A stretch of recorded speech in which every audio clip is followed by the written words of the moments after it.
रात का समय था। आकाश तारों से भरा हुआ था। चंद्रमा अपनी चांदी सी किरणें धरती पर बिखेर रहा था। समुद्र की लहरें किनारे से टकरा रही थीं, जैसे कोई अनंत लोरी गा रही हो।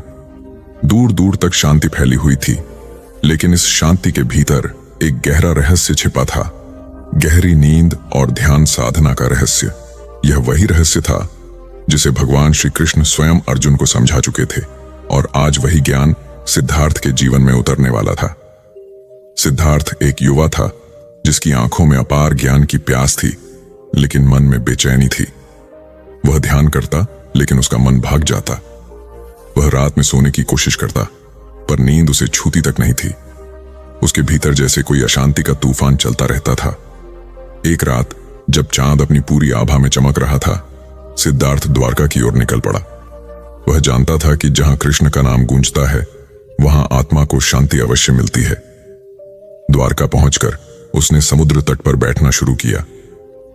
लहरों का संगीत सुनते हुए उसने आंखें बंद की और धीरे से कहा, हे माधव, मुझे गहरी नींद नहीं आती। मेरा मन ध्यान में टिकता नहीं। कृपा करके मुझे सिखाइए कि आत्मा को विश्राम कैसे मिलता है। कुछ क्षण मौन रहा, केवल समुद्र की लहरें बोलती रहीं। फिर अचानक हवा में एक दिव्य सुगंध फैली और सामने भगवान श्री कृष्ण प्रकट हुए। उनके मुखमंडल पर करुणा थी, नेत्रों में ब्रह्मांड की गहराई थी। वे मुस्कुराए और बोले, सिद्धार्थ, तुम जिस नींद की खोज में हो, वह शरीर की नहीं, आत्मा की नींद है। तुम शरीर को सुलाने की कोशिश करते हो, इसलिए जागते रहते हो। जो आत्मा को सुला देता है, वह कभी नहीं जगता, क्योंकि वह सदैव जागृत रहता है। यही ध्यान का रहस्य है। सिद्धार्थ विस्मित था। उसने कहा, प्रभु, मैं समझ नहीं पा रहा, क्या आत्मा भी सोती है? कृष्ण ने उत्तर दिया, नहीं पुत्र, आत्मा नहीं सोती, वह तो साक्षी है। पर जब मन शांत होता है, जब विचारों का प्रवाह रुक जाता है, तब आत्मा का प्रकाश अपने आप झलकने लगता है। वही स्थिति ध्यान है, वही स्थिति सच्ची नींद है। यह नींद थकान मिटाती है, मन को स्वच्छ करती है और व्यक्ति को भीतर से मुक्त करती है। कृष्ण आगे बोले, देखो सिद्धार्थ, गहरी नींद तब आती है जब तुम अपने विचारों के साथ संघर्ष करना बंद कर देते हो। तुम सोचते हो कि सोने के लिए कुछ करना पड़ेगा, पर नींद करने से नहीं, छोड़ने से आती है। जैसे कोई नदी अपने आप समुद्र में मिल जाती है, वैसे ही जब तुम छोड़ देते हो सब नियंत्रण, सब प्रतिरोध, सब भय, तब नींद तुम्हारे भीतर उतर जाती है। ध्यान भी ऐसा ही है। जब तुम किसी ध्येय को पाने के लिए ध्यान करते हो, तब ध्यान नहीं होता। पर जब तुम केवल साक्षी बन जाते हो, केवल देखते हो कि मन क्या कर रहा है, तब ध्यान अपने आप घटता है। यही योग निद्रा का रहस्य है। सिद्धार्थ ने पूछा, प्रभु, क्या नींद और ध्यान एक ही हैं? कृष्ण मुस्कुराए, नहीं, पर दोनों एक ही द्वार से गुजरते हैं। जब तुम सोते हो तो मन बेहोश हो जाता है, और जब तुम ध्यान करते हो तो मन जागरूक होकर शांत हो जाता है। गहरी नींद तुम्हें अनजाने में शांति देती है, जबकि ध्यान तुम्हें जागृत शांति देता है। इसलिए जो ध्यान में निपुण हो जाता है, उसे नींद की आवश्यकता कम हो जाती है। वह हर पल विश्राम में रहता है।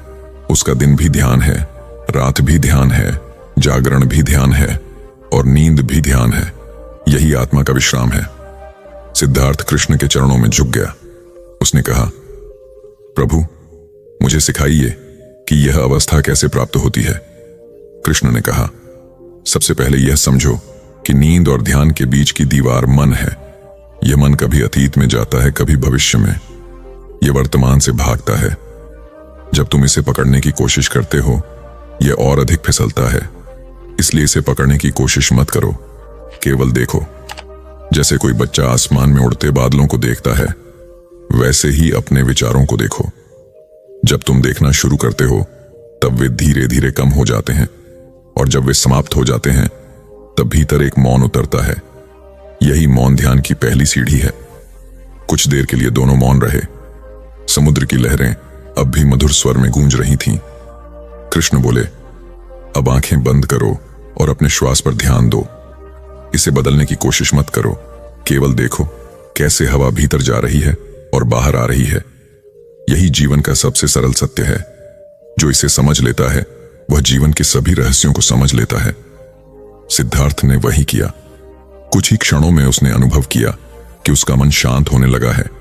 विचार जैसे धीरे धीरे पिघल रहे थे। भीतर एक गहराई थी जिसमें केवल मौन था। उस मौन में कोई प्रयास नहीं था, केवल अनुभव था। उसे लगा जैसे वह नींद में नहीं बल्कि किसी जागृत स्वप्न में प्रवेश कर रहा है।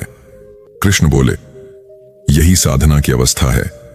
जब तुम ध्यान में उतरते हो तो पहले तुम श्वास को देखते हो, फिर मन को और अंततः स्वयं को। जब स्वयं को देख लिया तो देखने वाला और देखा जाने वाला दोनों मिट जाते हैं। वहीं पर तुम सच्ची नींद में पहुंचते हो, जहां कोई स्वप्न नहीं, कोई भय नहीं, कोई मैं नहीं, केवल परमात्मा का अस्तित्व है। सिद्धार्थ की आंखों से आंसू बह निकले। वह बोला, प्रभु, यह अनुभव तो अमृत के समान है। यह तो ऐसा है जैसे मैं पहली बार सच में जीवित हुआ हूं। कृष्ण ने कहा, यही कारण है कि जो ध्यान करता है वह मृत्यु से नहीं डरता, क्योंकि उसने मरने से पहले ही मिटने का अनुभव कर लिया होता है। जब अहंकार मिटता है तब आत्मा जीवित होती है। यही मोक्ष है, यही सच्चा विश्राम है। धीरे धीरे रात बीतने लगी। सूर्य की पहली किरणें समुद्र पर पड़ी। आकाश में हल्की लालिमा छा गई। सिद्धार्थ अब शांत था, जैसे कोई झील जिसके ऊपर से हवा गुजर चुकी हो और जिसकी लहरें थम गई हों। कृष्ण ने कहा, सिद्धार्थ, अब तुम जान चुके हो कि गहरी नींद का अर्थ केवल सोना नहीं बल्कि आत्मा का विश्राम है। जब मन शांत होता है तब शरीर अपने आप स्वस्थ होता है। नींद शरीर की औषधि है और ध्यान आत्मा की। दोनों जब एक साथ मिलते हैं तब जीवन में संपूर्ण संतुलन आता है। उन्होंने आगे कहा, अब जब तुम सोने जाओ तो अपने विचारों को रोकने की कोशिश मत करना। बस उन्हें आने दो, जाने दो। जैसे कोई नदी बह रही है वैसे ही मन को बहने दो। तुम केवल साक्षी बने रहो। फिर देखो कैसे 10 मिनट में तुम्हें ऐसी गहरी नींद मिलेगी जैसी किसी योगी को मिलती है। क्योंकि जब आत्मा शांत होती है तो शरीर को विश्राम देने में समय नहीं लगता। सिद्धार्थ ने उस रात वही किया। वह अपने श्वास पर ध्यान देने लगा, विचारों को देखने लगा। धीरे धीरे उसका मन शांत हो गया। उसे ऐसा लगा जैसे वह किसी शून्य में विलीन हो गया हो। कुछ समय बाद जब उसने आंखें खोली तो सुबह हो चुकी थी। पर आश्चर्य की बात यह थी कि उसे ऐसा लगा जैसे उसने वर्षों की नींद ले ली हो। उसका मन हल्का था, शरीर तरोताजा था और हृदय में एक अद्भुत शांति थी। वह फिर कृष्ण के पास गया और बोला, प्रभु, अब समझ गया कि असली नींद बाहर से नहीं आती, वह भीतर से फूटती है। जब आत्मा मौन होती है तो नींद स्वतः आती है। जब ध्यान गहराता है तो जागृति में भी विश्राम मिलता है।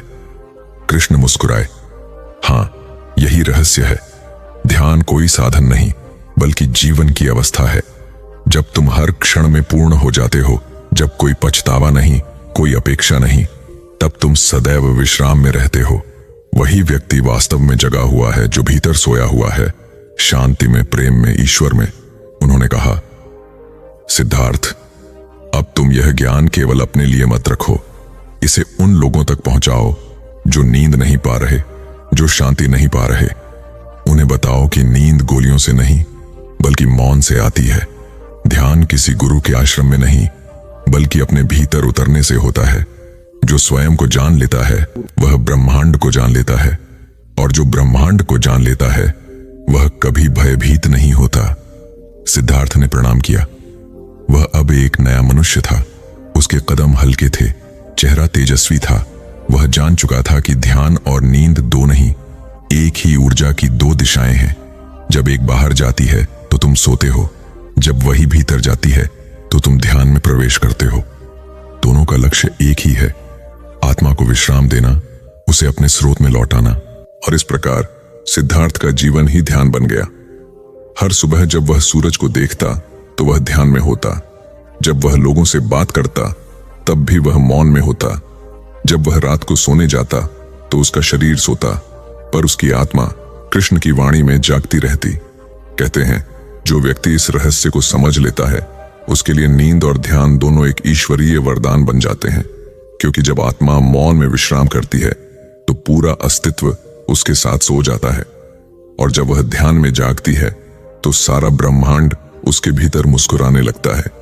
इसीलिए श्री कृष्ण कहते हैं, जो मनुष्य अपने भीतर शांति पा लेता है उसके लिए नींद साधना बन जाती है और साधना विश्राम। वह जो भी करता है वह ध्यान में करता है, जो भी सोचता है वह प्रेम में सोचता है, और जो भी जीता है वह ईश्वर में जीता है। यह है गहरी नींद और ध्यान साधना का सच्चा रहस्य। जब तुम अपने भीतर लौट आते हो, जब तुम स्वयं के मौन से मिलते हो, तब बाहरी शोर मिट जाता है। शरीर को नींद मिलती है, मन को शांति और आत्मा को परम आनंद। यही दिव्य विश्राम है, यही कृष्ण का उपदेश है और यही जीवन का परम योग है। जब सिद्धार्थ ने कृष्ण के चरणों में सिर झुकाया और अंतिम बार समुद्र की ओर देखा, तब उसे अनुभव हुआ कि वह अब वही व्यक्ति नहीं रहा जो रात में बेचैन होकर द्वारका आया था। उसकी आंखों में अब कोई बेचैनी नहीं थी, बल्कि एक दिव्य स्थिरता थी। उसका चेहरा चमक रहा था, जैसे भीतर से कोई प्रकाश निकल रहा हो। उसने कृष्ण की ओर देखा और बोला, प्रभु, मैंने समझ लिया कि गहरी नींद पाने का अर्थ केवल शरीर को सुलाना नहीं, बल्कि मन को शांत करना है। ध्यान कोई अभ्यास नहीं, बल्कि आत्मा की अवस्था है।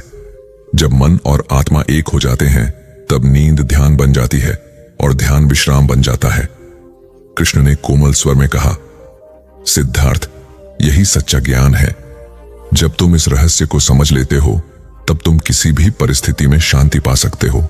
जब व्यक्ति बाहरी वस्तुओं से सुख ढूंढना छोड़ देता है और भीतर उतरता है, तब वह जानता है कि असली विश्राम भीतर है। बाहरी नींद केवल शरीर को आराम देती है, पर आत्मा को नहीं। परंतु जब आत्मा को विश्राम मिलता है, तब शरीर, मन और जीवन तीनों सहज हो जाते हैं। यही ध्यान साधना का गूढ़तम अर्थ है। सूर्योदय हो चुका था। समुद्र की लहरें स्वर्णिम हो उठी थीं, मानो सूर्य स्वयं उन्हें आशीर्वाद दे रहा हो। कृष्ण की वाणी उस वातावरण में गूंज रही थी और हर शब्द सिद्धार्थ के हृदय पर अंकित होता जा रहा था।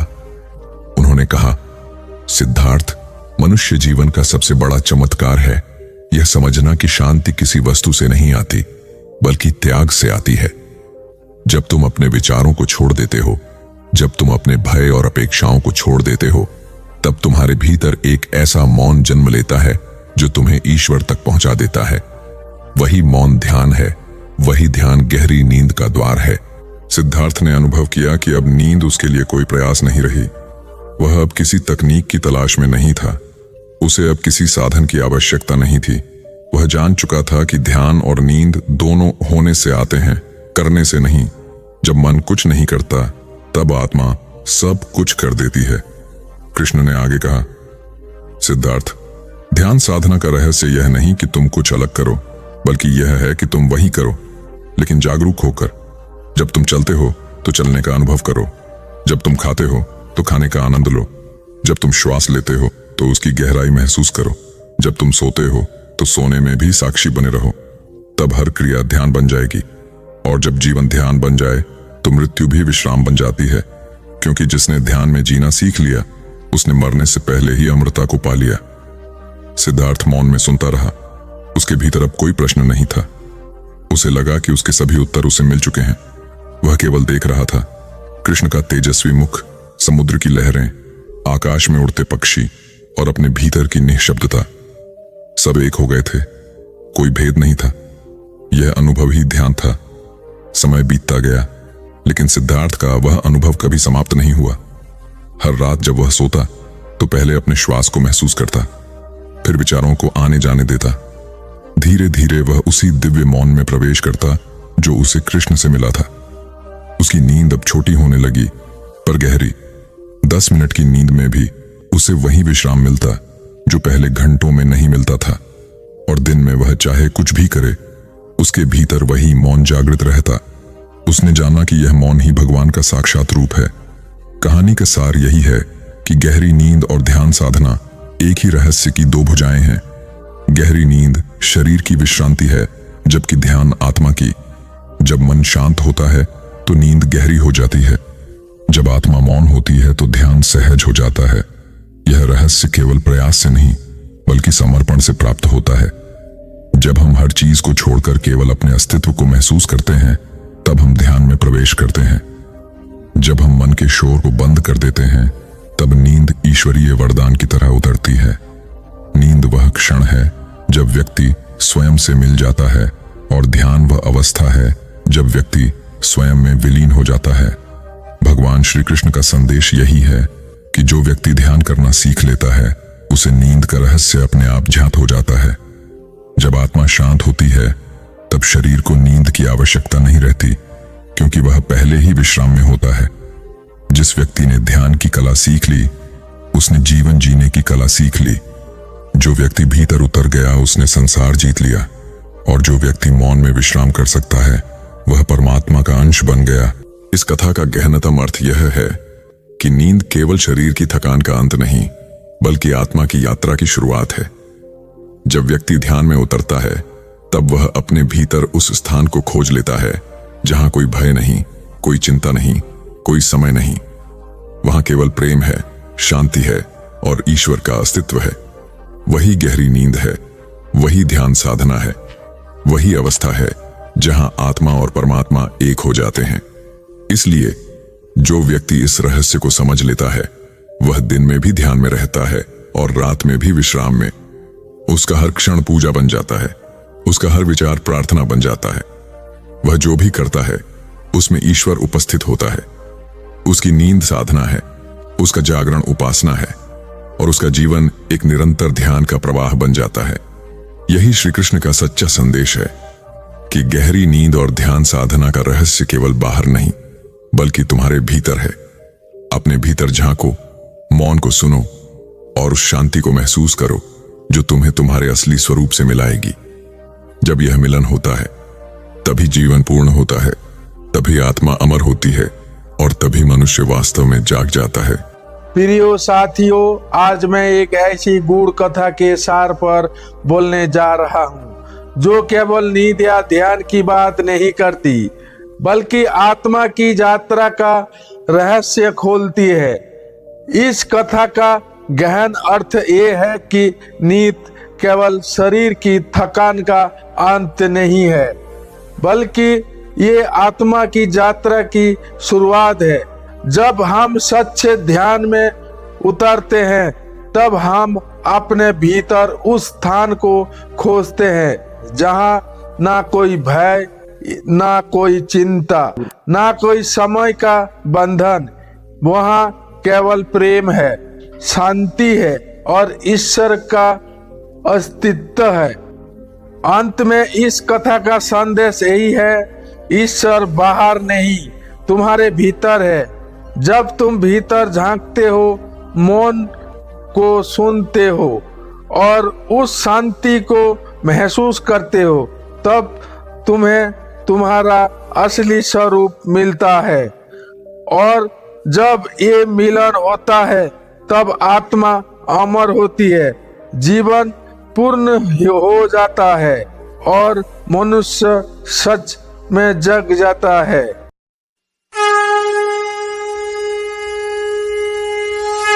जय श्री राधे कृष्ण। प्रिय मित्रों, वीडियो को शुरू करने से पहले आइए प्रार्थना करें। हे कृष्णा, जो भी भक्त आज इस अमृतवाणी को सुन रहा है, आपकी कृपा दृष्टि सदा बने रहे। और यह केवल एक यात्रा का पड़ाव है। आत्मा न मरती है न जन्म लेती है, यह नित्य, अविनाशी और शाश्वत है। जीवन में जब हम अपने प्रियजनों को खोते हैं तो हमारा मन शोक और पीड़ा से भर जाता है। अब उसे हर परिस्थिति में समाधान मिल जाता है। श्री कृष्ण कहते हैं, अनन्याश्चिंतयन्तो मां ये जनाः पर्युपास्ते तेषां नित्याभियुक्ताना योगक्षेमम वहाम्यहम्। अर्थात जो अनन्य भाव से देती है। श्री कृष्ण यह आश्वासन देते हैं कि तुम अकेले नहीं हो, मैं तुम्हारे साथ हूं। जब व्यक्ति इस भाव से जीना सीख जाता है तब उसका मन, इसका प्रभाव धीमा हो सकता है लेकिन स्थायी होता है। यह वाणी मन को स्थिर करती है, बुद्धि को जागृत करती है और आत्मा को मुक्त करती है। सारांश रूप में यदि कहें तो श्री कृष्ण की वाणी हमें यह सिखाती है कि मैं जीवन में कोई भी परिस्थिति स्थायी नहीं है। हर दुख का अंत होता है, हर समस्या का समाधान है। यह समाधान हमारे भीतर ही छिपा होता है, हमारी श्रद्धा में, हमारी नियत में, हमारे कर्म में, हमारे ज्ञान में और सबसे बढ़कर हमारे समर्पण में। जब हम श्री कृष्ण की शरण में आते हैं तब हम केवल एक ईश्वर की नहीं बल्कि समाधान की शरण में आते हैं। तब जीवन सरल हो जाता है, संतुलित हो जाता है और सार्थक हो जाता है। हर समय हर परिस्थिति, हर युग और हर व्यक्ति के लिए श्री कृष्ण की वाणी एक ऐसा दीपक है जो अंधकार में भी राह दिखाता है और समाधान की ओर हमें ले जाता है। यही जीवन का अंतिम सत्य है, यही पूर्ण समाधान है। जय श्री राधे कृष्ण प्रिय मित्रों, वीडियो को शुरू करने से पहले आइए प्रार्थना करें। हे कृष्णा, जो भी भक्त आज इस अमृतवाणी को सुन रहा है, आपकी कृपा दृष्टि सदा बने रहे। और उन हताश होकर अपने कर्तव्य से विमुख हो गए, तब श्री कृष्ण ने उन्हें समझाया कि यह समय का खेल है। आज जो कौरव हैं वे कल नहीं रहेंगे, और जो पांडव हैं वे भी समय के साथ है कि अहंकार मनुष्य को अंधा बना देता है और अंततः उसका पतन निश्चित होता है। समय का एक और महत्वपूर्ण पक्ष है संबंधों का परिवर्तन। इसलिए मनुष्य को अपने कर्मों में लीन रहना चाहिए, क्योंकि वही उसके भविष्य का निर्धारण करते हैं। श्री कृष्ण का यह उपदेश केवल महाभारत के युद्ध भूमि तक सीमित नहीं है। यदि कोई व्यक्ति यह मान ले कि उसका सुख सदा बना रहेगा, तो वह भी अज्ञानता में है। समय का पहिया हमेशा घूमता रहता है। श्री कृष्ण की शिक्षाएं हमें यह भी सिखाती हैं कि समय के अनुसार हमें अपनों को वनवास जाना पड़ा तो उन्होंने धैर्य रखा, क्योंकि वे जानते थे कि समय बदलेगा। और जब दुर्योधन को अपनी शक्ति का अहंकार हो गया, तो उसने इस हमारा समय बुरा है तो हमें धैर्य रखना चाहिए। हमें अपने कर्मों को पूरी निष्ठा से करना चाहिए और समय के अनुसार स्वयं को ढालना चाहिए। यही श्री कृष्ण का सबसे महत्वपूर्ण संदेश है, यही जीवन का सबसे बड़ा सत्य है और यही सनातन धर्म का वास्तविक सार है। जय श्री कृष्णा मित्रों, अकेले रहना जीवन का एक अनमोल अनुभव है जो हमें आत्मचिंतन, आत्मज्ञान और आत्मनिर्भरता की राह दिखाता है। यह हमें अपने भीतर झांककर अपनी वास्तविक शक्तियों और कमजोरियों को पहचानने का अवसर देता है। भगवान कृष्ण के उपदेशों के अनुसार जब हम स्वयं के साथ समय बिताते हैं, तब हमें सच्चे सुख और शांति का एहसास होता है। बाहरी दुनिया की भागदौड़ से दूर अकेलापन हमें यह सिखाता है कि असली आनंद हमारे भीतर ही बसता है। यही आत्मज्ञान जीवन को सही अर्थों में जीने की कुंजी है। नमस्कार मित्रों, आध्यात्मिक सागर यूट्यूब चैनल में आपका स्वागत है।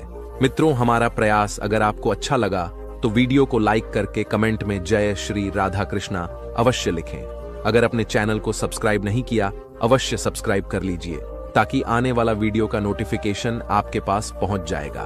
भगवान श्री कृष्ण की अमृतवाणी को जो भी सुन रहे हैं, मैं भगवान श्री कृष्ण से प्रार्थना करता हूं, हमारा वीडियो को जो भी देख रहे हैं उनके ऊपर कृपा दृष्टि बनाए रखें और उनके परिवार के ऊपर भी कृपया दृष्टि बनाए रखें। चलिए ज्यादा समय न लेते हुए भगवान श्री कृष्ण की अमृतवाणी की तरफ बढ़ते हैं। अकेले रहना क्यों जरूरी है? जीवन बदल देने वाली बातें। कृष्णवाणी अकेले रहना एक ऐसा विषय है जो बहुत से लोगों के मन में प्रश्न उत्पन्न करता है।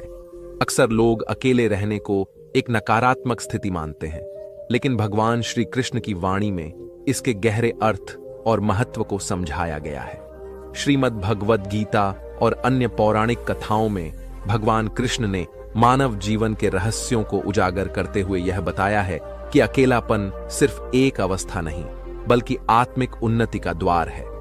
भगवान श्री कृष्ण कहते हैं कि जब व्यक्ति अकेला होता है, तभी वह स्वयं को जानने की दिशा में कदम बढ़ाता है। मनुष्य का सबसे बड़ा शत्रु उसका अपना मन होता है।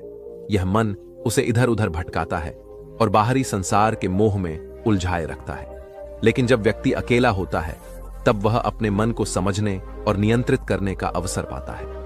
कृष्णवाणी में यह कहा गया है कि आत्मचिंतन और आत्ममंथन के लिए एकांतवास आवश्यक है। कृष्ण कहते हैं कि जो व्यक्ति अकेला रहकर अपने भीतर झांकता है, वही अपने वास्तविक स्वरूप को पहचान पाता है। जब तक हम बाहरी दुनिया में व्यस्त रहते हैं, तब तक हमारा ध्यान आत्मा की शुद्धता पर नहीं जाता। लेकिन जब हम अकेले होते हैं, तब हम अपने जीवन के उद्देश्यों और अपने अस्तित्व के रहस्यों को समझ पाते हैं। यह अकेलापन ही हमें हमारी आत्मा की आवाज सुनने में सक्षम बनाता है। श्री कृष्ण ने अर्जुन को भी गीता में यही उपदेश दिया था कि अपने कर्म करते हुए स्वयं को जानना ही मोक्ष का मार्ग है। अर्जुन जब युद्ध भूमि में द्वंद्व में फंस गए थे, तब भगवान कृष्ण ने उन्हें आत्मज्ञान का महत्व समझाया। उन्होंने कहा कि संसार में सब कुछ नश्वर है, लेकिन आत्मा अमर है। इसलिए मनुष्य को अपने भीतर की आत्मा को पहचानना चाहिए। अकेले रहने से व्यक्ति को अपने विचारों को स्पष्ट करने का अवसर मिलता है। जब हम भीड़ में होते हैं तब हमारा ध्यान हमेशा बाहरी बातों पर लगा रहता है। हम समाज, परिवार, मित्रों और रिश्तेदारों की इच्छाओं और अपेक्षाओं को पूरा करने में लगे रहते हैं। लेकिन जब हम अकेले होते हैं तब हमें यह अवसर मिलता है कि हम अपने विचारों को समझें, अपनी इच्छाओं को पहचानें और अपने जीवन की दिशा तय करें। भगवान श्री कृष्ण यह भी कहते हैं कि अकेलापन व्यक्ति के धैर्य और सहनशीलता की परीक्षा लेता है। जब हम अकेले होते हैं तब हमें जीवन की कठिनाइयों का सामना स्वयं करना पड़ता है। यह स्थिति हमें मानसिक रूप से मजबूत बनाती है।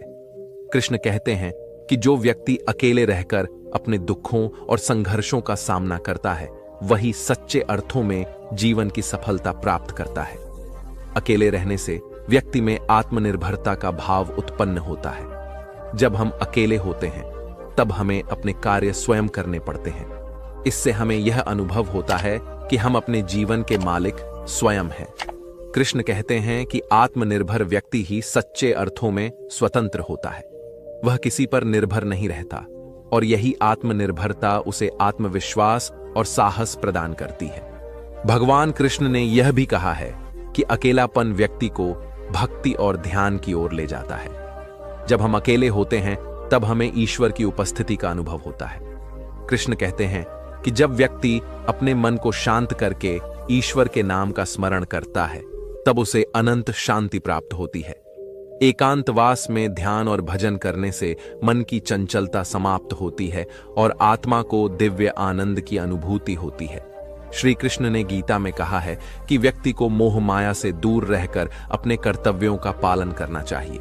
जब हम अकेले होते हैं तब हमें यह अनुभव होता है कि यह संसार अस्थायी है। हमारा शरीर नश्वर है लेकिन आत्मा शाश्वत है। यह ज्ञान हमें मोह माया के बंधनों से मुक्त करता है। अकेलापन हमें यह भी सिखाता है कि सच्चा प्रेम और सुख केवल ईश्वर के प्रेम में है। सांसारिक प्रेम में हमेशा अपेक्षाएं होती हैं जो अंततः दुख का कारण बनती हैं, लेकिन ईश्वर का प्रेम निःस्वार्थ और शाश्वत है। जब हम अकेले होते हैं तो हमें यह समझ आता है कि हमारी आत्मा का असली साथी ईश्वर ही है। अकेलापन आपको जीवन के वास्तविक अर्थ को समझने में मदद करता है। यह जीवन केवल भौतिक सुख सुविधाओं को पाने के लिए नहीं है। इसका उद्देश्य आत्मा की उन्नति और ईश्वर की अनुभूति है। अकेलापन हमें यह दिशा दिखाता है। जब व्यक्ति अकेला होता है तो उसे यह एहसास होता है कि वह स्वयं अपने जीवन का निर्माता है। उसकी खुशी, उसका दुख सब उसके अपने विचारों और कर्मों पर निर्भर करता है। यह स्वतंत्रता व्यक्ति को आत्मनिर्भर बनाती है। अकेलापन हमें आत्मा की स्वतंत्रता का स्वाद चखाता है। यह स्वतंत्रता हमें बाहरी बंधनों से मुक्त करती है। जब आप अकेले होते हैं तब आपको किसी की स्वीकृति या प्रशंसा की आवश्यकता नहीं होती। आप स्वयं के प्रति ईमानदार होते हैं। अकेलापन एक आध्यात्मिक यात्रा है। यह यात्रा हमें स्वयं की खोज करने के लिए प्रेरित करती है। जब हम इस यात्रा पर निकलते हैं तब हमें यह अनुभव होता है कि हम केवल यह शरीर नहीं हैं बल्कि एक दिव्य आत्मा है। अकेलापन हमें यह सिखाता है कि हर प्रश्न का उत्तर हमारे भीतर है। संसार में भटकने की बजाय जब हम अपने भीतर झांकते हैं तब हमें जीवन की सभी समस्याओं का समाधान मिल जाता है। धार्मिक रूप से देखा जाए तो अकेलापन आत्मा की मुक्ति का द्वार है। जब हम अकेले होते हैं तब हम अपने कर्मों का विश्लेषण कर सकते हैं, अपने दोषों को दूर कर सकते हैं और अपने जीवन को सद्गुणों से भर सकते हैं। अकेलापन हमें अहंकार से मुक्त करता है। जब हम दूसरों की प्रशंसा और ध्यान पाने की इच्छा छोड़ देते हैं तब हमारा अहंकार समाप्त हो जाता है।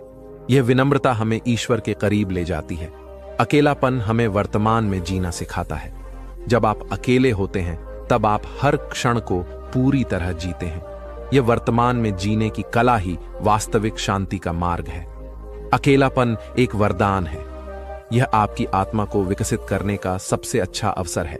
इसे कमजोरी न समझें बल्कि इसे अपनी सबसे बड़ी ताकत बनाएं। इसे धार्मिक दृष्टिकोण से देखें तो आपको एहसास होगा कि यह समय ईश्वर के करीब जाने का, स्वयं को जानने का और जीवन के वास्तविक उद्देश्य को समझने का स्वर्णिम समय है।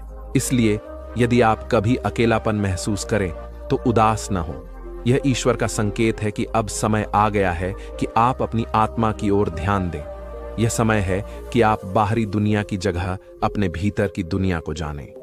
अकेलापन आपकी कमजोरी नहीं, बल्कि आपकी सबसे बड़ी ताकत है।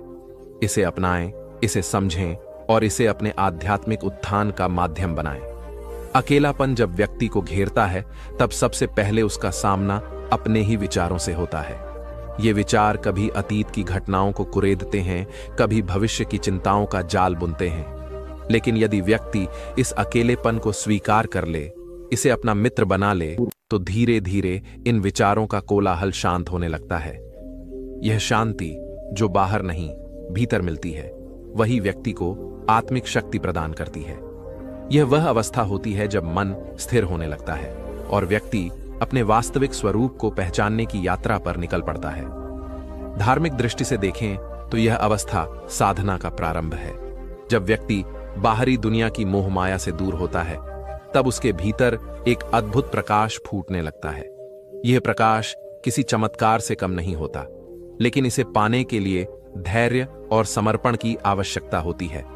अकेलापन उस दीपक की लौ के समान है जो अंधकार में रास्ता दिखाता है, लेकिन यदि व्यक्ति उस लौ को बुझाने का प्रयास करेगा तो वह मार्ग से भटक जाएगा। अकेलेपन में व्यक्ति के सामने सबसे बड़ी चुनौती होती है स्वयं से लड़ाई। यह लड़ाई बाहरी नहीं, आंतरिक होती है।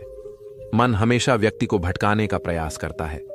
कभी अतीत की गलतियों का दुख देता है, तो कभी भविष्य की अनिश्चितता का डर दिखाता है। लेकिन जो व्यक्ति इस मन के खेल को समझ लेता है, वह इसके ऊपर उठ जाता है। धार्मिक ग्रंथों में भी कहा गया है कि मन पर विजय पाना ही सबसे बड़ी विजय है।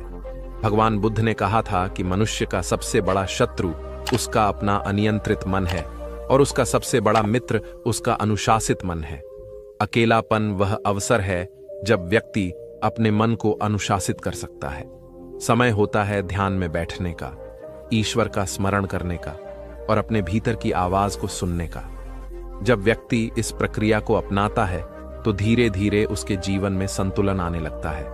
अकेलापन व्यक्ति को आत्मनिर्भर बनाता है। जब कोई व्यक्ति अकेला होता है, तब वह हर समस्या का समाधान स्वयं खोजने का प्रयास करता है। यह प्रक्रिया उसे मानसिक रूप से मजबूत बनाती है। जीवन में आने वाली कठिनाइयों का सामना करने की उसकी क्षमता बढ़ जाती है। यह आत्मनिर्भरता उसे आत्मविश्वासी बनाती है।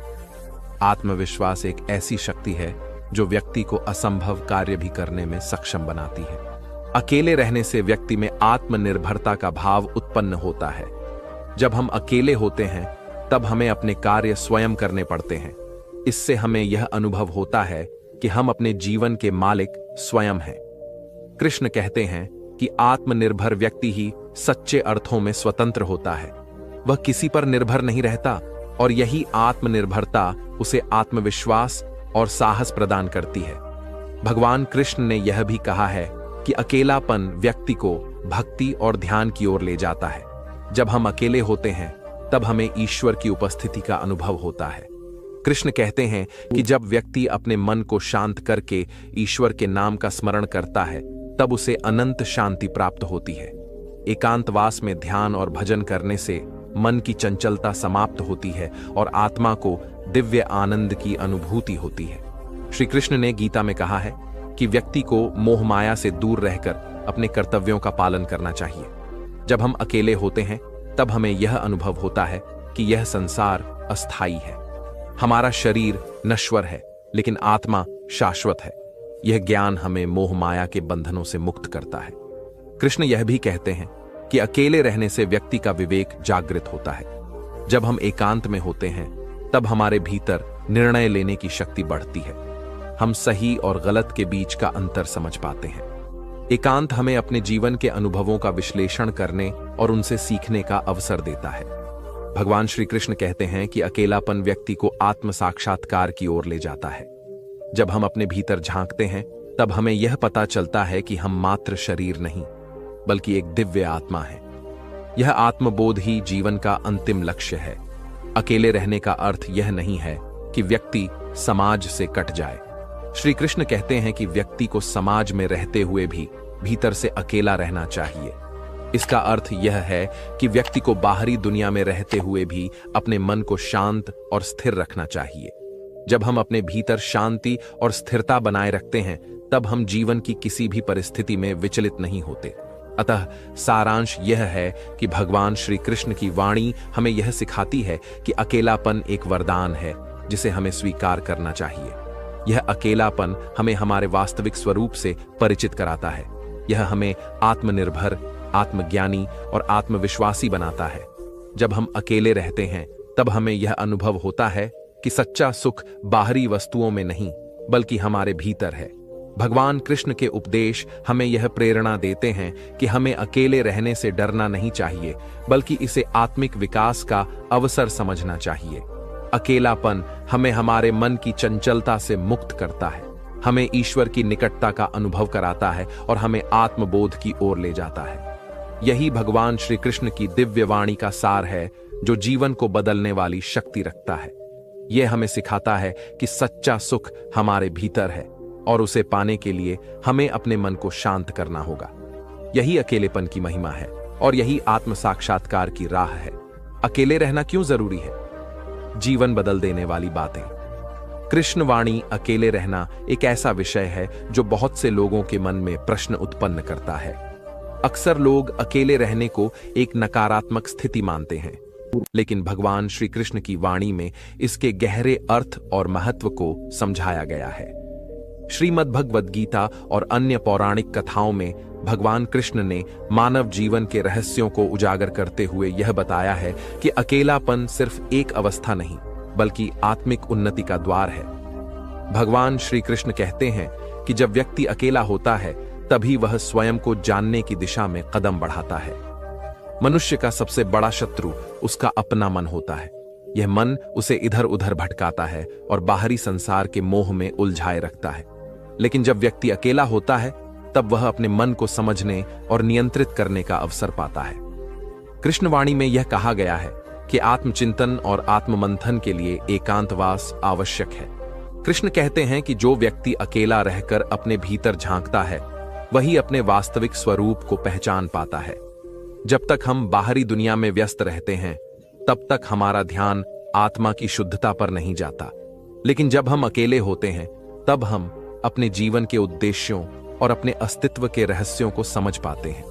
यह अकेलापन ही हमें हमारी आत्मा की आवाज सुनने में सक्षम बनाता है। श्री कृष्ण ने अर्जुन को भी गीता में यही उपदेश दिया था कि अपने कर्म करते हुए स्वयं को जानना ही मोक्ष का मार्ग है। अर्जुन जब युद्ध भूमि में द्वंद्व में फंस गए थे, तब भगवान कृष्ण ने उन्हें आत्मज्ञान का महत्व समझाया। उन्होंने कहा कि संसार में सब कुछ नश्वर है, लेकिन आत्मा अमर है। इसीलिए मनुष्य को अपने भीतर की आत्मा को पहचानना चाहिए। अकेले रहने से व्यक्ति को अपने विचारों को स्पष्ट करने का अवसर मिलता है। जब हम भीड़ में होते हैं, तब हमारा ध्यान हमेशा बाहरी बातों पर लगा रहता है। हम समाज, परिवार, मित्रों और रिश्तेदारों की इच्छाओं और अपेक्षाओं को पूरा करने में लगे रहते हैं। लेकिन जब हम अकेले होते हैं, तब हमें यह अवसर मिलता है कि हम अपने विचारों को समझें, अपनी इच्छाओं को पहचानें और अपने जीवन की दिशा तय करें। भगवान श्री कृष्ण यह भी कहते हैं कि अकेलापन व्यक्ति के धैर्य और सहनशीलता की परीक्षा लेता है। जब हम अकेले होते हैं, तब हमें जीवन की कठिनाइयों का सामना स्वयं करना पड़ता है। यह स्थिति हमें मानसिक रूप से मजबूत बनाती है। कृष्ण कहते हैं कि जो व्यक्ति अकेले रहकर अपने दुखों और संघर्षों का सामना करता है, वही सच्चे अर्थों में जीवन की सफलता प्राप्त करता है। अकेले रहने से व्यक्ति में आत्मनिर्भरता का भाव उत्पन्न होता है। जब हम अकेले होते हैं, तब हमें अपने कार्य स्वयं करने पड़ते हैं। इससे हमें यह अनुभव होता है कि हम अपने जीवन के मालिक स्वयं हैं। कृष्ण कहते हैं कि आत्मनिर्भर व्यक्ति ही सच्चे अर्थों में स्वतंत्र होता है। वह किसी पर निर्भर नहीं रहता, और यही आत्मनिर्भरता उसे आत्मविश्वास और साहस प्रदान करती है।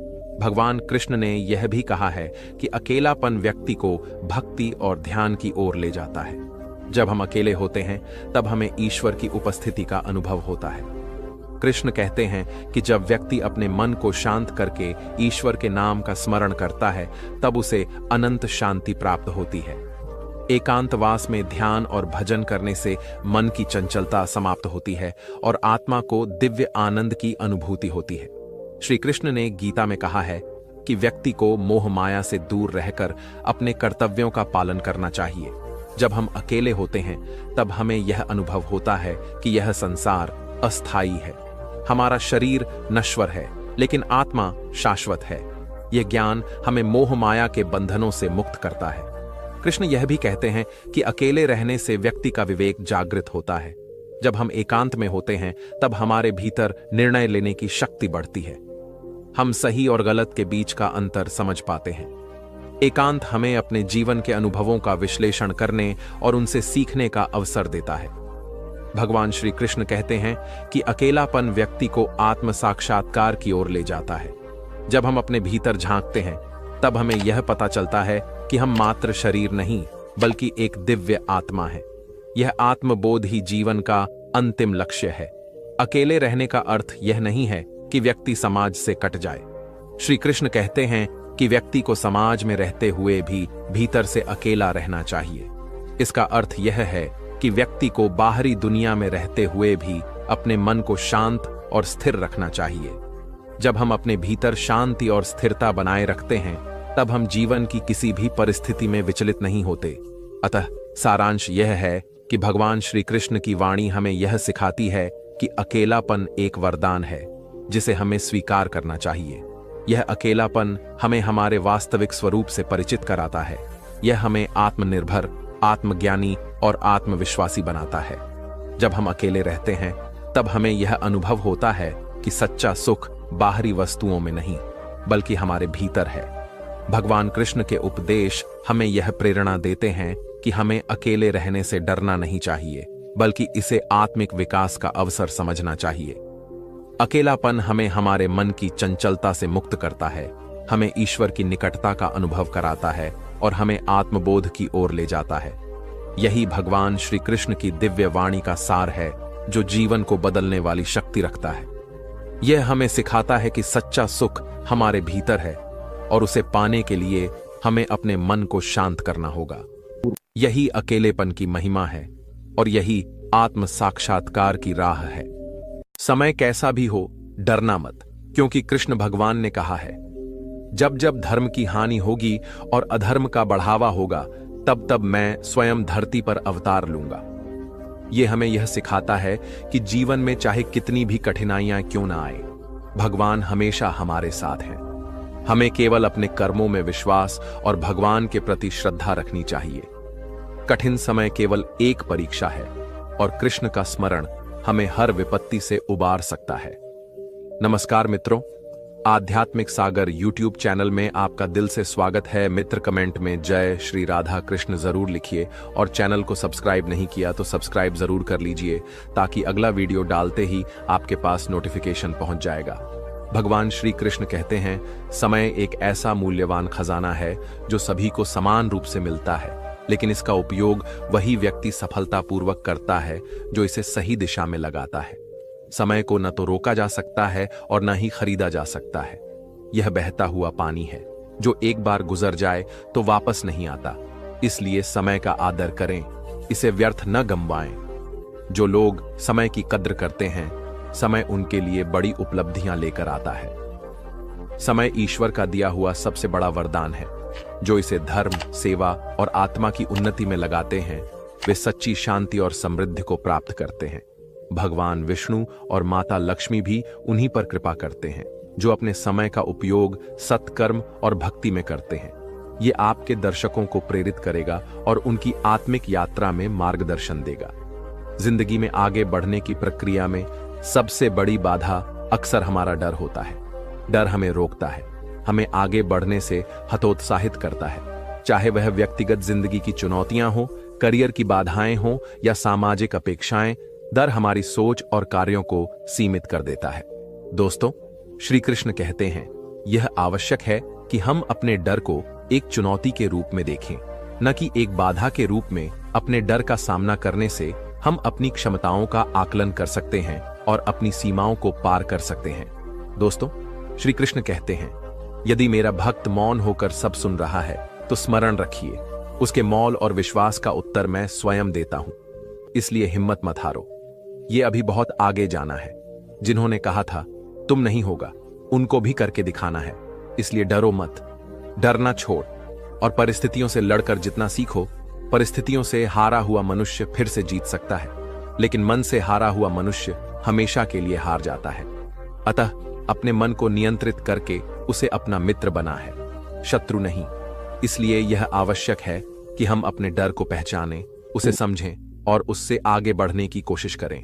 कई प्रकार का हो सकता है, अज्ञात का डर, असफलता का डर, अस्वीकृति का डर आदि। यह सभी प्रकार के डर हमें रोकते हैं और हमारे निर्णयों में बाधा डालते हैं। जब हम डरते हैं तो हमारी सोच में नकारात्मकता का समावेश होता है, जिससे हम अपनी संभावनाओं को सीमित कर लेते हैं। डर के कारण हम जोखिम उठाने से कतराते हैं, जो कि हमारी सफलता की राह में सबसे बड़ी बाधा होती है। दोस्तों, श्री कृष्ण कहते हैं, सही दिशा और सही समय का ज्ञान न हो तो उगता हुआ सूरज भी डूबता हुआ नजर आता है। बस तुम खुद से मथारू, बाकी सब श्री कृष्ण देख लेंगे। सिर्फ एक के सामने झुको, वह हर किसी के सामने तुम्हें कभी नहीं झुकने देगा। जीवन में आगे बढ़ने के लिए एक स्पष्ट लक्ष्य बनाना आवश्यक है। जब आपके पास एक लक्ष्य होता है तो डर स्वाभाविक रूप से पीछे हट जाता है। अपने लक्ष्य को स्पष्ट रूप से परिभाषित करें और उसे प्राप्त करने के लिए एक योजना बनाएं। आपका जिंदगी महान हो, इसके लिए आपका विश्वास आपके डर से बड़ा होना चाहिए। आप जो करने से डरते हैं उसे करिए और करते रहिए। अपने डर पर विजय पाने का यही सबसे पक्का और तेज तरीका है। जिंदगी में जब भी हम खराब दौर से गुजरते हैं तो मन में यह विचार जरूर आता है कि परमात्मा मेरी परेशानियों को देखता क्यों नहीं है, मेरी परेशानियों को दूर क्यों नहीं करता। लेकिन सुख दुख तो हमारे जिंदगी का हिस्सा है। जिंदगी है तो परेशानियां भी होंगी। यह कहानी सूरज नाम के एक युवक की है, जो अपनी तमाम परेशानियों के लिए भगवान से शिकायत करता है। सूरज अपनी परेशानियों से जूझ रहा था। उसे लगता था कि वह संसार का सबसे दुखी व्यक्ति है और सिर्फ उसी के जिंदगी में तमाम मुसीबतें हैं। उसे भगवान से इस बात की बड़ी शिकायत रहती थी कि भगवान ने संसार के सारे दुख उसके हिस्से भी दिए हैं और फिर सब कुछ भूलकर कानों में रुई लगाकर सो गए हैं। सूरज सोते जागते भगवान से प्रार्थना करता और कभी भगवान को दोष देता तो कभी खुद को कोसता रहता। भगवान न तो विनती से सुन रहे थे और न ही उसके उलाहनों से। अब सूरज बेचारा करें भी तो क्या एक मुसीबत खत्म होती नहीं कि दूसरी आ जाती। एक दिन उसने सोने से पहले प्रार्थना की, प्रभु मैं आपके सामने कहता थक गया। अब और मिन्नतें करने की इच्छा नहीं है। एक अंतिम बार कह रहा हूं, कृपा करके मेरी प्रार्थना सुन लीजिए।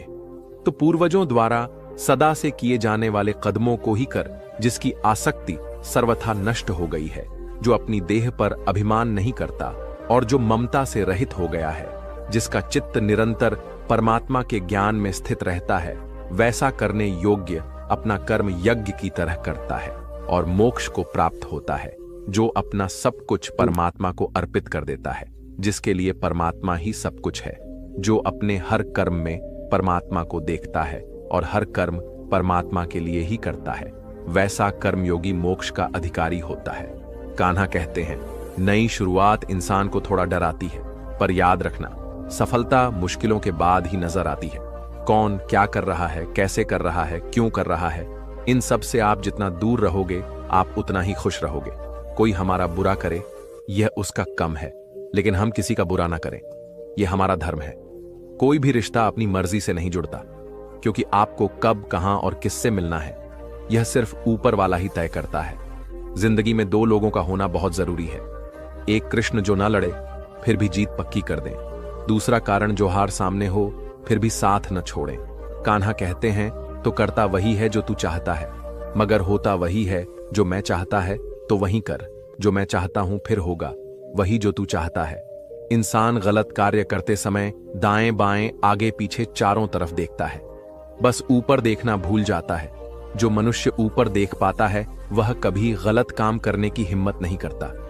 दोस्तों, भगवान श्री कृष्ण कहते हैं कि जो भी मेरे भक्त श्रद्धा से मुझे भेजते हैं, मेरा नाम जपते हैं, मेरी पूजा करते हैं तथा मुझसे प्रेम करते हैं, वो मेरे हैं और मैं उनके सभी कष्टों का हरण करके उन्हें वे सभी सुख प्रदान करता हूं जिनकी वह कामना करते हैं।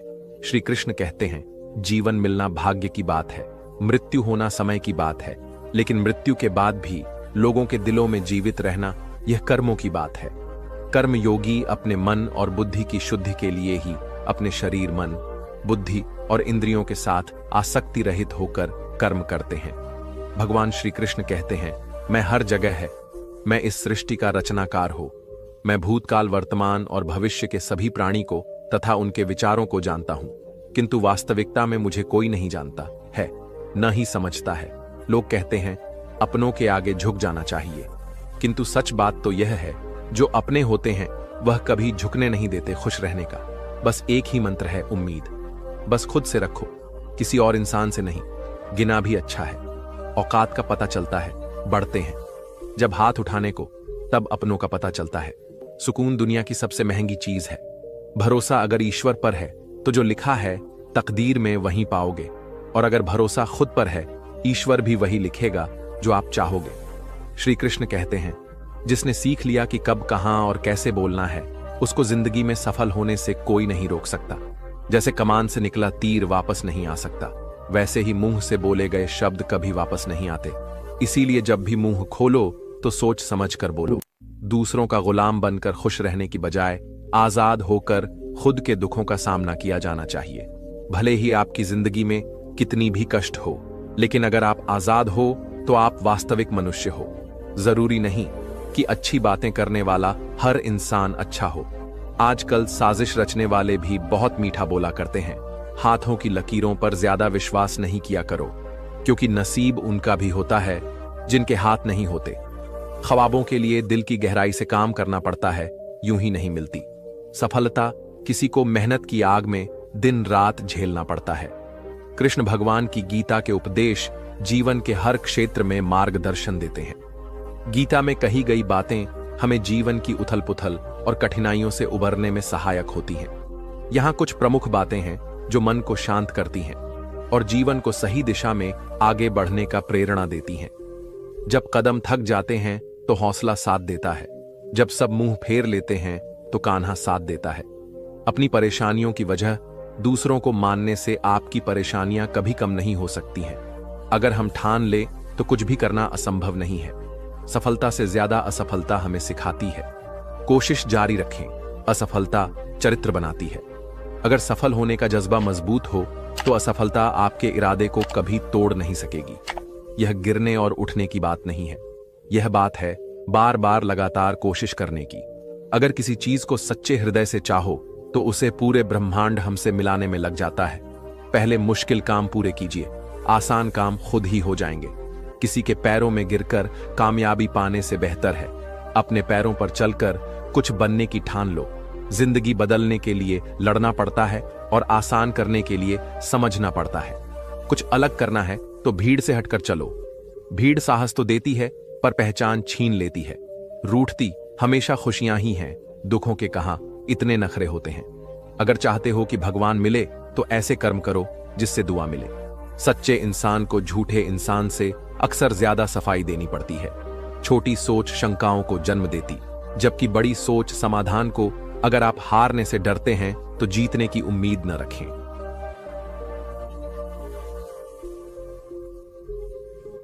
सकता है तन मन धन से प्रयास करते रहे, परंतु यह न भूलें कि किसी को सुख उसके अपने कर्म से ही मिलता है, दूसरे के कम से नहीं।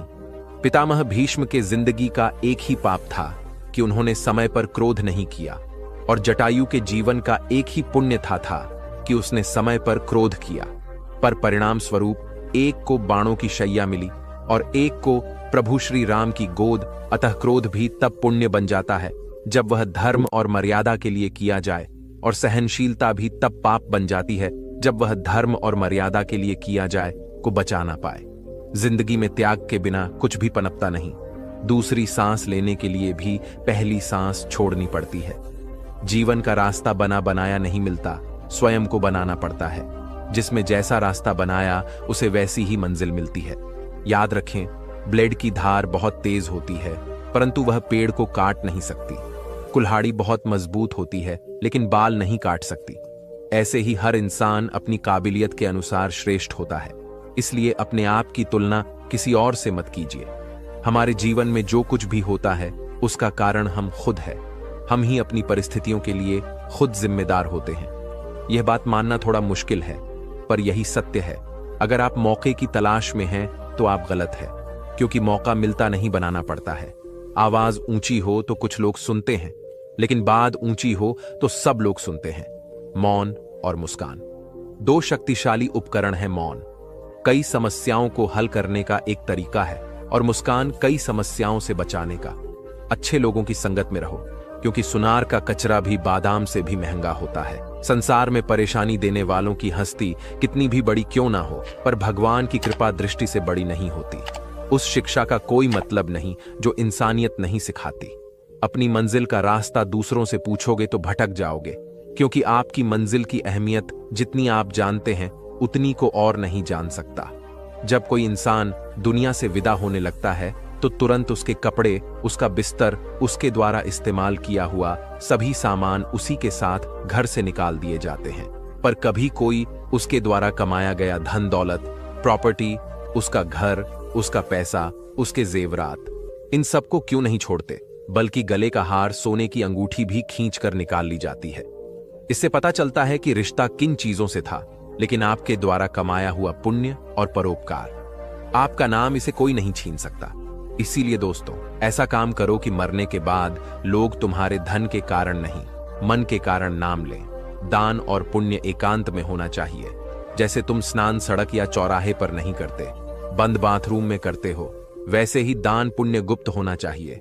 पुण्य की किसी को खबर नहीं लगने देना चाहिए, क्योंकि पुण्य छिपाने से बढ़ता है और बताने से मरता है। जिंदगी में सफल होना है तो 4 वाक्य को कचरे के डिब्बे में डाल दो। 1 लोग क्या कहेंगे, 2 मुझसे नहीं होगा, 3 अभी मेरा मूड नहीं है, 4 मेरी तो किस्मत ही खराब है। ये वे 4 वाक्य हैं जो आदमी को आगे नहीं बढ़ने देते। जो पाना है उसे पाने के लिए पूरी ताकत झोंक, तो तुम्हें आगे बढ़ने से कोई नहीं रोक सकता। दिल साफ होगा तो हर गुनाह माफ होगा। हिसाब तुम्हारी कमाई का नहीं, तुम्हारे कर्मों का होगा। एक नियम रखो, सीधा बोलो, सच बोलो और मुंह पर बोलो। जो अपने होंगे वो समझ जाएंगे, जो दूसरों के होंगे वो दूर हो जाएंगे। समय का रंग बदलता है, कोई नहीं जानता। क्योंकि मित्रों, प्रभु श्री राम को जिस रात राज्य मिलने वाला था, उसी सुबह वनवास मिल गया। जब आपके कर्म अच्छे हो और मन में विश्वास और सच्ची श्रद्धा हो तो भगवान मदद जरूर करता है। एक बार की बात है, रात के 2:30 बजे थे और एक सेठ को नींद नहीं आ रही थी। उसने कार निकाली, मंदिर में जाकर भगवान के पास बैठा और प्रार्थना करने लगता है। एक दूसरा आदमी भगवान की मूर्ति के सामने बैठा था, मगर उसका उदास चेहरा आंखों में करुणा दर्शा रहा था। सेठ ने पूछा, क्यों भाई, इतनी रात को मंदिर में क्या कर रहे हैं?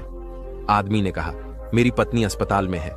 सुबह यदि उसका ऑपरेशन नहीं हुआ तो वह मर जाएगी और मेरे पास ऑपरेशन के लिए पैसा नहीं है। उसकी बात सुनकर सेठ ने जेब में जितने रुपए थे वह उस आदमी को दे दिया। अब गरीब आदमी के चेहरे पर चमक आ गई थी। सेठ ने अपना कार्ड दिया और कहा, इसमें फोन नंबर और पता भी है, और पैसों जरूरत हो तो निस्संकोच बताना। आदमी ने कार्ड वापस देकर कहा, मेरे पास उसका पता है, इस पति की जरूरत नहीं। आश्चर्य से सेठ ने कहा कि इसका पता है भाई। उस गरीब आदमी ने कहा, जिसने मेरी प्रार्थना सुनकर रात को 2:30 बजे आपको यहां भेजा, उस करुणामय ईश्वर का पता सच ही तो है। ईश्वर हर पल हर जगह हमारे साथ होते हैं और संकट के समय वो किसी न किसी रूप में आकर हमारी सहायता अवश्य करते हैं। बस हम ही उन्हें पहचान नहीं पाते। परमात्मा के पास बैठी इतने गहरे भाव से कि आंसू आ जाए। किसी प्रकार की कोई आकांक्षा या मांग न रखें। परमात्मा का पास होना ही आशीर्वाद है, मांगना नहीं पड़ता। उनके पास होने से ही सब मिल जाता है। जैसे फूल के पास जाओ, खुशबू अपने आप ही मिलने लगती है। परमात्मा ने सारी व्यवस्था पहले ही की हुई है, मांगने की जरूरत ही नहीं है। बस उनके पास जाना है, उनकी शरणागति स्वीकार कर लेना, उनके बताए मार्ग पर चलना हमारा कर्तव्य है। बस इतना ही है, बाकी सब कुछ स्वयं ही हो जाता है। ईश्वर ने मनुष्य के निर्माण के समय सभी चीजें मनुष्य को दे दी, लेकिन उस समय एक चीज नीचे गिर गई, जिससे भगवान ने पैर के नीचे दबा दिया। मनुष्यों के जाने के बाद लक्ष्मी जी ने पूछा, भगवान आपने पैर के नीचे क्या छुपाया जो आपने मनुष्य को नहीं दिया? तब भगवान ने कहा, मैंने पैरों के नीचे शांति छिपाई है। मनुष्य इसके लिए हमेशा तरसता रहेगा, वह सभी जगह से नाकाम होगा। आखिर में शांति उसे मेरे चरणों में ही प्राप्त होगी। मित्रों, एक बार अर्जुन श्री कृष्ण से बोले, केशव, जब मृत्यु सभी की होनी है तो हम सत्संग, भजन, सेवा, सिमरन क्यों करें? जो मनीषा मौज मस्ती करता है, मृत्यु तो उसकी भी होगी। श्री कृष्ण ने अर्जुन से कहा, हे पार्थ, बिल्ली चूहे को पकड़ती है तो दांतों से पकड़कर उसे मारकर खा जाती है, लेकिन उन्हें दांतों से जब अपने बच्चे को पकड़ती है तो उसे मारती नहीं, बहुत ही नाजुक तरीके से एक जगह से दूसरी जगह पहुंचा देती है। दांत भी वही है, मुंह भी वही है, पर परिणाम अलग अलग। ठीक उसी प्रकार मृत्यु भी सभी की होगी, लेकिन कोई नरक की आग में झोंका जाएगा और कोई प्रभु के धाम में आनंद लेगा। मनुष्य के 3 मित्र होते हैं, लेकिन उनमें से सच्चा कौन है, हम आपको बताते हैं। मित्रों, एक व्यक्ति के 3 साथी थे। जब वह मरने लगा तो अपने मित्रों को पास बुलाकर बोला, अब मेरा अंतिम समय आ गया है। तुम लोगों ने आज जीवन मेरा साथ दिया है, मृत्यु के बाद भी क्या तुम लोग मेरा साथ दोगे? पहला दोस्त बोला, मैंने जीवन भर तुम्हारा साथ निभाया, लेकिन अब मैं बेबस, अब मैं तुम्हारी कोई मदद नहीं कर सकता। दूसरा दोस्त बोला, मैं मृत्यु को नहीं रोक सकता, मैंने आजीवन तुम्हारा हर स्थिति में साथ दिया है। मैं यह सुनिश्चित करूंगा कि मृत्यु के बाद तुम्हारा अंतिम संस्कार सही से हो। तीसरा दोस्त बोला, दोस्त तुम चिंता मत करो, मैं मृत्यु के बाद भी तुम्हारा साथ दूंगा, तुम जहां भी जाओगे मैं तुम्हारे साथ साथ रहूंगा। वे तीनों दोस्त थे, धान, परिवार और कर मित्रों। जीवन भर हमने कितना भी धन कमाया हुआ तो सब यहीं रह जाएगा, और ना ही कोई परिवार साथ जाएगा, तक रहेगा तो बस कर। इसलिए जिंदगी में अच्छे कर्म करें, यही हमारे जिंदगी का सार है। मित्रों, एक बार की बात है, जंगल में भगवान महावीर को अकेले चिंतन में लीन पाकर एक दुष्ट व्यक्तियों ने तकलीफ देने लगा, लेकिन महावीर शांत रहे। इससे उसकी हरकतें बढ़ती गई। महावीर ने न तो क्रोध किया और न ही उस व्यक्ति को रोकने की कोशिश की। वह तो जीव मात्र के प्रति प्रेम एवं करुणा से पहले हुए थे। उनका मूल मंत्र ही यह था, प्रेम करो। प्रेम में ही परम छिपा हुआ है, यही वो सबसे कहा करते थे। यदि कोई तुम्हारा अहित करे तो भी उससे प्रेम करो। वह दुष्ट मनुष्य भी उनके इन्हीं उपदेशों के चलते उन्हें तकलीफ दे रहा था। वह देखना चाहता था कि कष्ट देने वाले मनुष्य से वे कैसे और कब तक प्रेम कर सकते हैं। महावीर उसकी हरकतों से प्रभावित हुए बिना बैठे रहे। दोस्त ने जब देखा कि उनके ऊपर कोई प्रभाव नहीं पड़ रहा है तो एक लकड़ी का टुकड़ा उनके कान में डालकर खरोच दिया। कारणों से खून बहने लगा। महावीर ने फिर भी कुछ नहीं कहा तो उसने दूसरे कान में भी वैसा ही किया। अब महावीर को हो रही तकलीफ का अंदाजा लगाया जा सकता था। मित्रों में देखा कि महावीर की आंखों से आंसू निकलने लगे। यह देख वह बोला, मैंने तुम्हें बहुत कष्ट दिए हैं, तुम्हें पीड़ा हो रही है, पर तुमने मुझे रोका क्यों नहीं? महावीर बोले, पीड़ा मेरे तन को नहीं, मन को हो रही है। दुष्ट व्यक्ति ने कहा, लेकिन घायल तो तुम्हारा तन हुआ है। महावीर ने कहा, तन के विषय में मुझे नहीं मालूम, तुम्हें जो अच्छा लगा वही किया, परंतु तुमने जो कर्म किए हैं उसके लिए तुम्हें कितना कष्ट भोगना पड़ेगा, यही सोचकर मैं दुखी हो रहा हूं। मेरी चिंता मेरा तन नहीं, बल्कि तुम्हें मिलने वाला कष्ट है। मैं उसके बारे में सोचकर ही बेचैन है। यह सुनकर मित्रों उनके चरणों में गिर पड़ा। कितने लोग आपको जानते हैं यह मायने नहीं रखता, किस वजह से आपको जानते हैं यह मायने रखता है। जिस तरह से एक कीड़ा कपड़े को नष्ट कर देता है, उसी तरह से ईर्ष्या भी मनुष्य को अंदर से कर नष्ट कर देती है। परवाह न करो, चाहे सारा जमाना खिलाफ हो, चलो उस रास्ते पर जो सच्चा और साफ हो। विश्वास हो तो बिना बोले शब्द समझ आते हैं, और अविश्वास होने पर बोले गए शब्द भी गलत समझ में आते हैं। मन का झुकना भी बहुत जरूरी है। सिर्फ सिर झुकाने से भगवान नहीं मिलते। धुंध होगी, कोहरा छाएगा, सूरज को फिर भी कोई रोक नहीं पाएगा। मेंढक को चाहे सोने की ईंट पर भी बैठा दो, वह छलांग नाले में ही लगाएगा।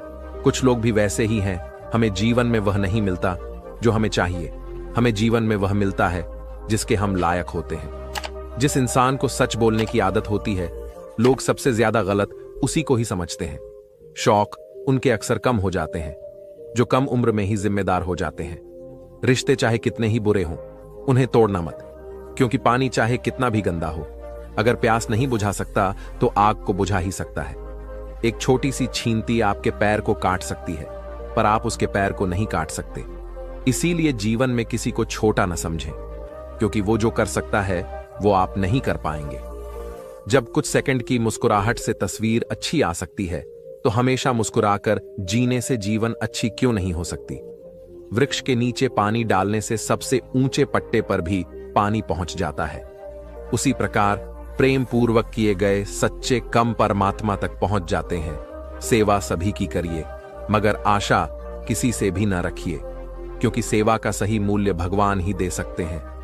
इंसान नहीं, ऐसे लोगों से दूर रहना बेहतर है जो दूसरों से धोखा करते हैं और आपसे वफादारी के वादे करते हैं, जो दूसरों के बारे में गलत अफवाह फैलाते हैं और पीठ पीछे गलत बातें बोलते हैं, जो अपने माता पिता का तिरस्कार और अनादर करते हैं, जो जीवन के बारे में हमेशा निराशावादी बातें करते हैं, पूरी तरह नकारात्मक है और हर कार्य के पहले डर पैदा करते हैं, जो अपने गलत कार्यों में आपको भी भागीदार बनाना चाहते हैं, जो आपकी गलत बातों का कभी विरोध नहीं करते हैं, जिनके लिए धन ही प्राथमिकता है, मानवता और संबंध कोई मायने नहीं रखते।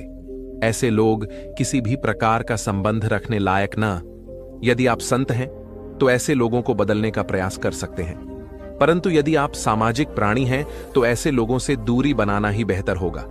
ये कलयुग है, कोई भी चीज नामुमकिन नहीं है। इसमें कली, फल, फूल, पेड़ पौधे सब माली बेच देता है। धन से बेशक गरीब रहो, पर दिल से नहीं रहना। आपको एक जीवन मिली है, उसे व्यर्थ की चिंता और कामों में नष्ट नहीं करना चाहिए, बल्कि आप अपने दिल की बात सुने।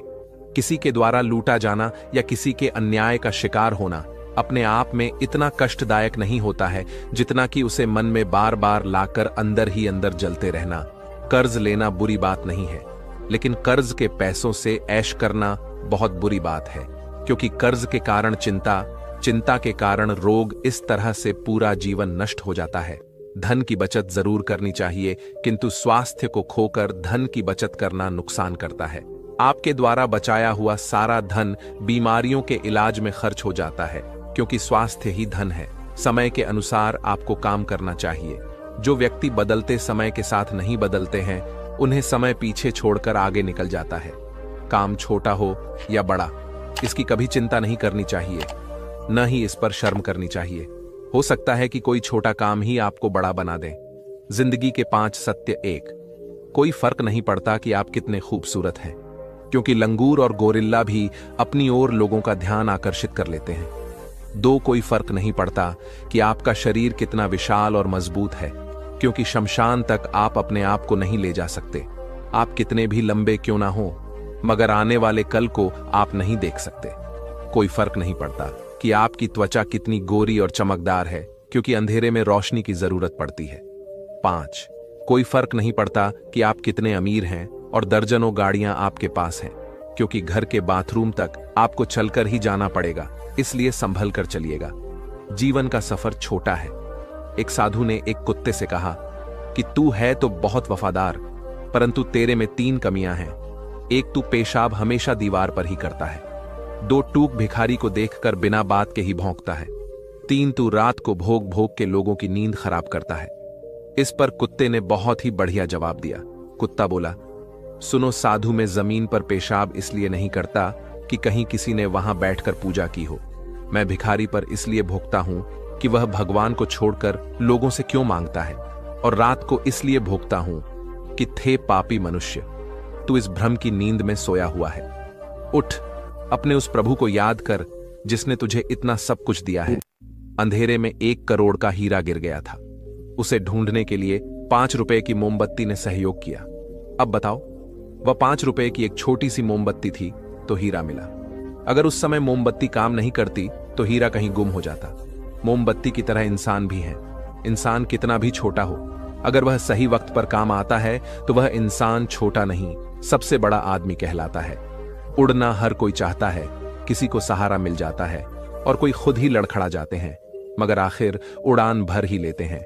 शांत रहो, क्योंकि कुछ भी हमेशा के लिए नहीं रहता है। वक्त बदलता जरूर है। नींद और जरूरतें जीवन में कभी पूरी नहीं होती हैं।